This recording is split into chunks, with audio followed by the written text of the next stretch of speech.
What's up, guys? My name is Keith O'Neill. This is my Module 9 case study over when ethics and policies collide. To start over my summary of the case study, or at least the focus that I found of the case study was one assistant principal Richard, who is the first year assistant principal at Rocket Junior High School. He has been working to build a positive relationship with a troubled student named James. One day, James was called to the office to discuss a tardy situation in the classroom. While reporting to the office, on the way to the office, James forced a student in the hallway, which was David, to hold his brass knuckles. This was seen by a teacher and immediately was informed by Principal Richard. Once addressed by Principal Richard, James admitted that the weapon was in fact his weapon. Even though James admitted that the weapon was his, both students by state law were required to be arrested and removed from school grounds because they was in possession of the weapon. School policy also states that the students are required to be expelled for 45 days.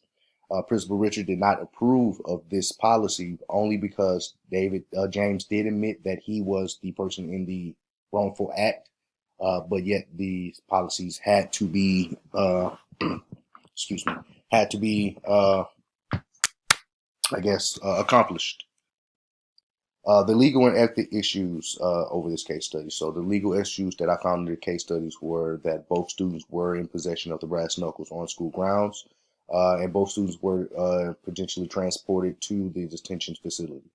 The ethical issues that I found in the case studies was that David, student who is not known for disciplinary disruption, was forced to hold the brass knuckles. Principal Richards expels James as he was the true offender. Principal Richards is told to expel both students, which was an ethical issue. The administrator, which is Principal Richards, failed to follow the school procedures appropriately due to his ethical decisions that David was not in the wrong for holding the brass knuckles, even though it was found that he was forced to hold the brass knuckles. Synthesizing the case, James is known for disciplinary disruptions in the school. He admitted that he forced David, a honor student, in the school, and an individual who is not known for any issues, to hold the brass knuckles for him. Due to state law, the students were both to be arrested, and the school policy both allows that both students are to be expelled, even though James had openly admitted that he was in the wrong. Let's see, synthesizing the facts now. Excuse me. So if you get down to the key information, your people that was involved in the situation was Principal Richards, the teacher who witnessed the exchange, the school officer who made the arrest, David, who was the honor student. He's the member of the band, and he's also age 13. James, who's known to be the school bully, and also he's leader of a peer group, which that Principal Richards is attempting to trying to pretty much change the morality of students. James is also age 15.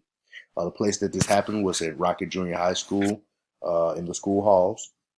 And the programs that initially the students be in contact with would be the Youth Detention Center, the DAEP, Disciplinary Alternative Education Program.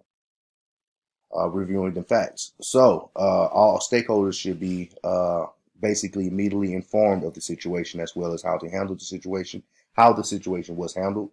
They should also be aware that all students are safe and accounted for. All parents of the students in the building should be contacted immediately and informed of the appropriate information about the situation, the school policy, and how the situation was handled. Me personally, I believe that the principal should follow the school policy, then afterwards create a follow-up towards submitting an appeal for David. This appeal would address basically all the evidence that was shown, that was compiled to prove his innocence, and in hopes of clearing his name within the school records. Options and consequences. So by state law, because both students were in possession of the brass knuckles, they are both to be arrested and transported to the DAP. This has nothing to do with the school. This is a state law, so this had to be pretty much taken care of immediately. The options that the school themselves can have among the policies. So the school could give no disciplinary action to both students. They could expel just James due to the fact that he was the actual offender. They can expel both students because they both were in possession of the weapon, or they could gather more information in hopes to appeal David from this situation and clear his name of the school policies of the consequences. Reviewing the options. So if the teacher were, or the principal school, excuse me, were to uh, do no disciplinary actions, what would possibly happen would the top stakeholders will be displeased. Principal Richards and James' relationship will remain. James could potentially repeat this action again due to there being no action taken by the school. So just the fact that there was no disciplinary consequences for him bringing brass knuckles onto the school, he could potentially think that he could do this again due to the fact that there was no actions being held. The next thing would be to expel James. If this was to be happen, the stakeholders will obviously still be displeased due to the policy not fully being complied by the principals of the school. Principal Richards' relationship with James will be tarnished. David will be able to continue his honor roll success in the school grounds, even though he was a part of the situation and the policy was not followed through as written in the school handbook. Uh, the next option would be to expel both students. Obviously, the stakeholders will be happy because the policy will be upheld by the administrators of the building. The relationship between Principal Richards and James would be tarnished still. David's academic success would be tarnished a bit due to the fact that he will be removed from the school and placed in the DAEP, and his honor roll status would be tarnished as well. And then the final option, which is basically my belief or option I would have, would be to follow the policy process, and then after that process, obviously give an appeal for David. This would allow the stakeholders to be happy as the policy will still be upheld. Your relationship with James will still be tarnished. This would create a mild situation for David as he will have to go through the process, even though he is presumed as the victim or as the person, the innocent bystander. But this allows us to everyone to be treated equally and fair due to the school policy. And then afterwards, we can backtrack, gathering more information to ensure that David wasn't the primary problem of the situation. He was actually placed in the situation in hopes of clearing his name to allow him to regain his educational status along with his honor roll status. My final decision, basically, my final decision would be to allow to follow the policies that was given that is in the school policies that remain. This will be the reason why I would do this. Obviously, you want everyone to feel that they are treated equally, and if the school policy states that this must be done, then all students must follow through to this policy, even though ethically the student David was not in the wrong. But in pertaining to this case study, as the Principal Richards, I would expel both students just to the fact that that's the policy states, and just to see for it that obviously both students and both families, probably one part of the one family of the students will be unhappy, but with them understanding that this is the school policy, we will have to follow suit with that. Implementing the decision. Obviously, I will allow the students to be transferred to the DAEP Center, ensure that all parents and guardians are informed of the situation, the state laws, and the school policies in relation to the situation. Inform the stakeholders of the situation, how and as well how it was handled. Inform the parents of students of the population of the situation as well as the result of the situation, but only give them necessary information. It shouldn't be a requirement to give them all information based on what happened, but give them the necessary information just to inform that their kids are safe and that the situation was handled. Lastly, set up meetings with the parents to inform them of the plan moving forward with their child, as far as disciplinary actions and what is the next step. Additional questions. So the first question is what should be taken, what steps should be taken to ensure that others are acting ethically.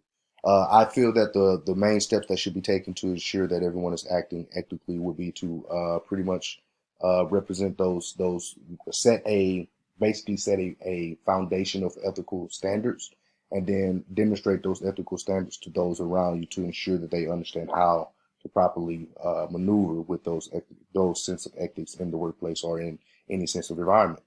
The second question would be, what do you do when you recognize when ethics have been breached, and what is the appropriate actions do you take? First thing that I would do to make sure that if ethics were to be breached is make sure that there were no legal actions made that I would have to point. If there was any legal action, then I will point to that first. Next, then obviously I will have obviously if there was no legal actions, then I'll have to sit down with the person. Then obviously lay down the foundation of what the technical standards are in the facility or within the realms of where we are, and assure that they follow those steps as well as help them follow those steps by being a monitor or a mentor to allow them to understand more clearly. The next question will be, how do you hold yourself and others accountable for ethical behaviors? Simply just by practicing those ethics on a daily basis, even when those people are not watching. It's important that that others understand that it's not what you do when people see you, but it's what you do when the people do not see you. That shows how true you are to your ethics. So just by practicing those ethics when the eyes are not watching, that is the first step ensuring that you're holding yourself accountable, and it also teaches others how to hold themselves accountable as well. The next question will be, how do you address unethical behavior as it may adversely affect students and adults? Uh, the best way is to place that unethical situation into a controlled environment and gain information over what completely happened. As after you gain information, then you can set a sense of consequences of how do you address that ethical situation to ensure that it does not happen again, and to ensure that everyone learns from the situation, whether it be student or adult. Question number 5 would be, how do you employ ethical decision-making practices regarding policies? You have to make sure. I personally will make sure that my ethical decision making, excuse me, will ensure that it follows the policies that are required of the school. You have to, I think, by aligning your ethics with the policies of the school or whatever facilities that you work for, this will ensure that there's no mishaps when it comes to making any decisions. That all decisions made are fair and equal to each other and others as well. And then the last question will be, how do you promote ethical behaviors among faculty, staff, and students? Once again, just by demonstrating these sense of ethics and moral values to the people that you see on a regular basis, practicing these ethics when eyes are not on you, when eyes are on you, demonstrating these ethics to the students so them themselves can practice these ethics and potential gain full knowledge of how to pretty much cooperate with those ethics on a daily basis, as well with students, as well as faculty and staff. Just by having a set plan or a set foundation of ethics, this would ensure that everybody's on the same page and same line of understanding of what is to be understood, and then from there everyone can follow, especially if their leader is demonstrating these ethics in front of them at all times. So this is my case studies for 850 for the module 9. Thank you guys and have a great day.